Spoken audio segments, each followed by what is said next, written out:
ঘুরতে কার না ভালো লাগে। তাই রবিবার কাজের ছুটিতে সবাই মিলে চলে এলাম ঘুরতে। আর আমরা সবাই মিলে এসেছিলাম একটা পাহাড় ভ্রমণ করতে। আর 2600 সিঁড়ি পার করার পর এখন আমরা উঠছি পাহাড়ের একদম শেষ মাথায়।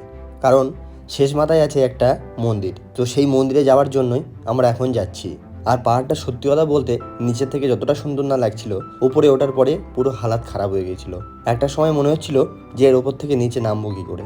আর তোমরা হয়তো ভাবছো যে আমি কোন পাহাড়ের কথা বলছি। তো আমি কথা বলছি তামিলনাড়ুর তিরিচিঙ্গুর পাহাড়ের কথা, যেটা তামিলনাড়ুর মধ্যে ভয়াবহ পাহাড়ের মধ্যে একটা। আর 2600 সিঁড়ি পার করার পরে এই রড ধরে ধরে মন্দিরের টপে উঠতে হয়। আর এটা দেখে পুরো মাথা ঘুরে গেল, কারণ এই পাথরটা একদম পাহাড়ের ঢালে বেঁধেছিল। আর এই পাহাড়ের একদম নিচে আছে অসংখ্য ঘরবাড়ি। এটা হচ্ছে নিচে থেকে উপরের দৃশ্য, আর একদম উপরের থেকে এবার নিচের দৃশ্যটা দেখো কতটা ভয়াবহ। আর এই হচ্ছে সেই টপের মন্দির, যেখানে 1 মিনিটের বেশি পারমিশন থাকে না দাঁড়ানোর। আর এরকম মিনি ভ্লগ পেতে চ্যানেলটা সাবস্ক্রাইব